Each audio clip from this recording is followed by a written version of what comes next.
Je rends grâce à qui?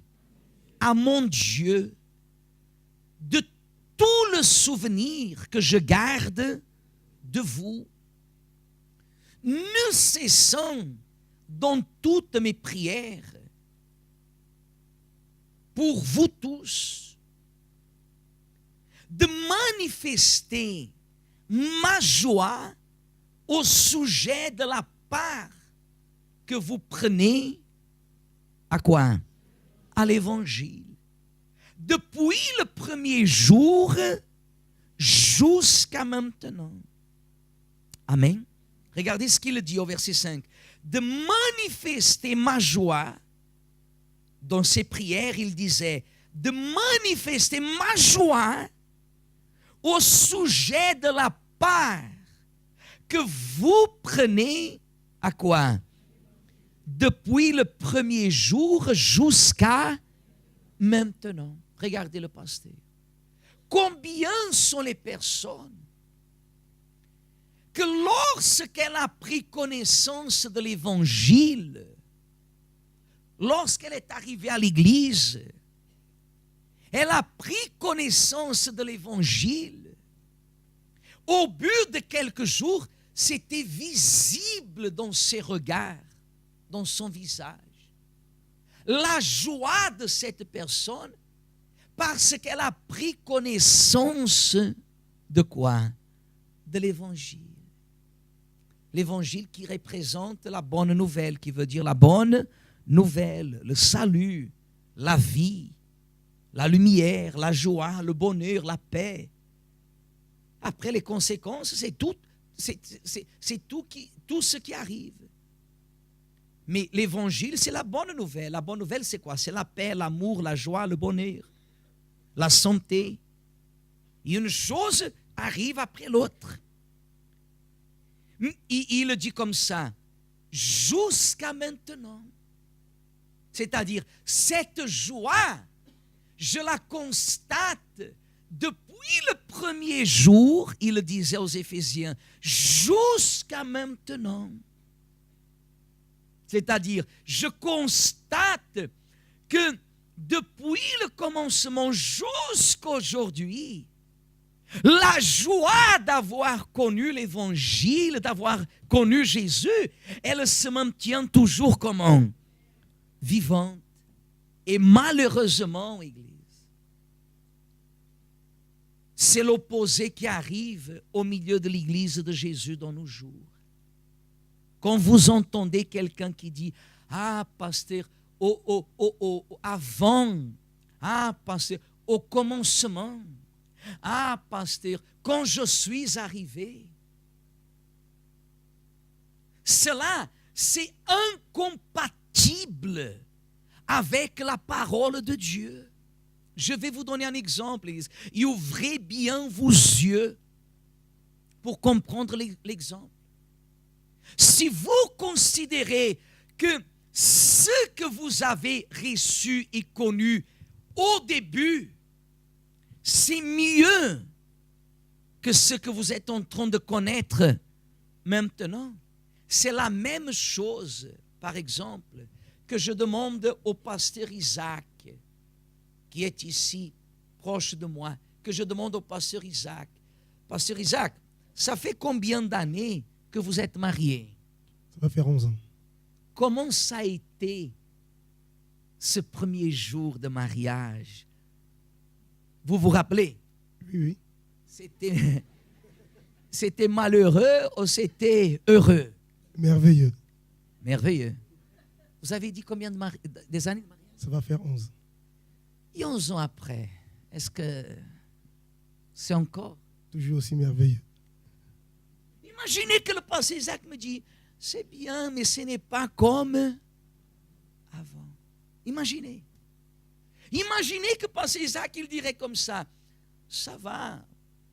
Bon, c'est pas comme avant, mais ça peut aller. Est-ce que ça, c'est normal? Merci. Est-ce que ça, c'est normal? Est-ce que ça, c'est normal que je demande à un homme comment étaient les premiers jours de mariage à une femme? Ah, parce que c'était merveilleux. La lune de miel, pasteur. Lune de miel, hein? Elle, merveilleuse.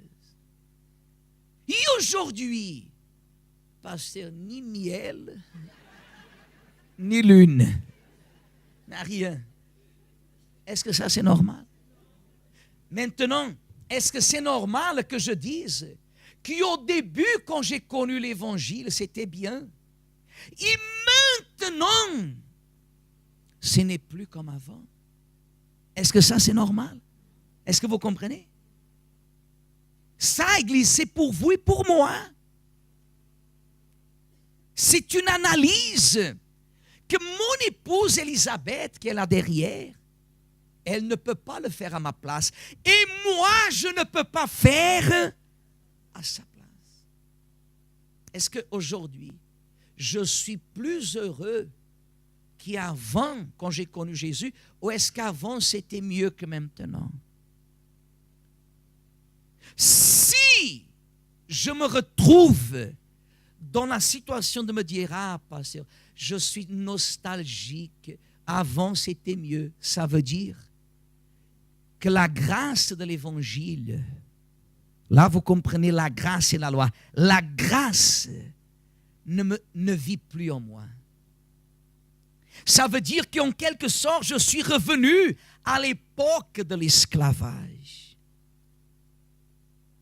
Ils se considéraient joyeux parce qu'ils voyaient que dès le premier jour qu'ils ont connu, en apportant dans nos jours, dès le premier jour que vous avez connu l'Église, jusqu'aujourd'hui, vous avez eu la joie. Et aujourd'hui, cette joie ne fait que quoi? Que s'agrandir. Mais combien de personnes vous voyez qu'elles laissent de venir à l'Église? Qu'elles abandonnent l'Église? Et pourquoi le diable a l'intérêt que la personne elle abandonne l'Église? Parce que seulement, et écoutez bien, seulement à l'Église, vous allez trouver le combustible pour que votre foi soit toujours agissante. Vous voyez, Église, ici, dans ce que nous venons de lire, et vous constatez que les personnes aujourd'hui, il y en a plein qui sont, au lieu de venir à l'église, elles restent chez elles. Parce qu'elles disent, je peux rester chez moi tout en écoutant la parole de qui? De Dieu. Non. Non. Non. Je ne peux pas. La Bible dit sur l'importance que l'église se rassemble. De ne pas s'éloigner, de se rassembler. Le bon maintenant, ce qui est bien ce matin, c'est que vous n'êtes pas là pour moi. Vous n'êtes pas venu ici à cause d'un pasteur. Ça c'est bien. Vous n'êtes pas venu parce qu'un prédicateur est là. Vous n'êtes pas venu ici ce matin pour chercher une doctrine religieuse. Mais vous êtes venu pour chercher qui? Jésus, ça c'est le secret. C'est lui la vie. Vous n'êtes pas venu ici pour entendre les paroles d'un homme, mais la parole de qui? De Dieu. Mais est-ce que cette joie, elle est toujours là? Josué et Caleb, lorsqu'il est allé récupérer lorsqu'il est allé récupérer la promesse, il a dit comme ça, lorsque Moïse, Dieu a promis à travers l'homme Moïse, la terre, j'avais alors 40 ans. 40 ans, n'est-ce pas? 40 ans, si je ne me trompe pas. Au 45. Je mélange maintenant les chiffres. 40 ans. Mais aujourd'hui, je viens te demander ce qui m'appartient. Malgré que j'ai maintenant combien? 85 ans. À l'époque, j'avais 40 ans. Maintenant, j'en ai combien? Combien d'années se sont passées? 45. Il dit comme ça, à 85 ans, il dit comme ça, je suis toujours avec la même force, la même vigueur, la même audace. Je suis toujours avec la même disposition pour partir au combat, pour entrer, sortir. Physiquement, Église, 85 ans. Il était déjà, oui ou non? Il était déjà comme tout. Comme tout. À 40 ans, il était comment? 40 ans, il était comment? Rigide. N'est-ce pas? Il était rigide. Il était rigide. Il était comme l'avocat. Vous avez déjà vu l'avocat? L'avocat vert. Ferme. Mais quand il commence à devenir marron, ainsi sommes-nous. Et Caleb, il va tout en tombant. Et il dit, j'ai 85 ans, mais je suis toujours dans la même foi. Voyez la différence? Ça, c'est l'évangile, l'Église. Ça, c'est Jésus. Celui qui a Jésus ne vieillit pas. Il mûrit, mais il ne vieillit pas. Regardez ce qu'il dit, Église, au verset 6. Verset 6, qu'est-ce qu'il est écrit? Je suis persuadé que celui qui a commencé en vous cette bonne œuvre la rendra parfaite pour le jour de Jésus-Christ. Amen. Il la rendra comment? Parfaite. Regardez, Église. Dieu, il veut rendre notre vie comment? Parfaite. Il veut rendre l'œuvre qu'il a commencée en nous parfaite. Comment il a commencé l'œuvre, son œuvre dans la vie de quelques-uns? À travers la guérison.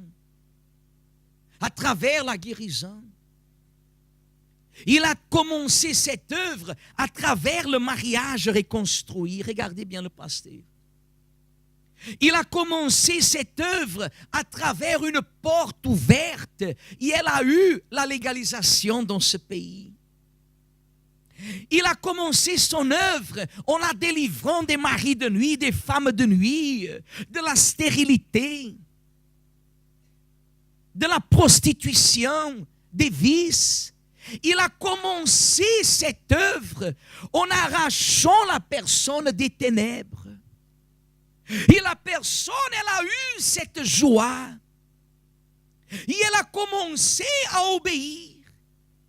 Mais aujourd'hui, le temps passe et il semble que sa vie est comme un chantier inachevé. Vous avez déjà vu un chantier inachevé? Oui ou non? On a parlé l'autre jour, beaucoup de maisons au pays sont des chantiers inachevés. Beaucoup. Je voyais un reportage sur ce qui est arrivé en Haïti. Et beaucoup de maisons sont là-bas inachevées. Et aux Antilles, en Afrique, au Portugal, il y en a beaucoup de maisons qui sont inachevées. Il y en a pleinement de chrétiens qui représentent des maisons inachevées, des œuvres inachevées. Lorsqu'à vrai dire, Dieu, il veut, qu'est-ce qu'il veut? Achever cette œuvre pour nous préparer pour le jour de qui? De Jésus-Christ. Et cette œuvre, elle s'achève, entre guillemets. Elle ne termine pas, mais l'œuvre qu'il commence, il a commencé par la délivrance, par la guérison, elle nous amène à recevoir le sceau du salut, que c'est le Saint-Esprit. C'est le Saint-Esprit. C'est la présence de Dieu. Sans elle, nous ne pouvons rien faire.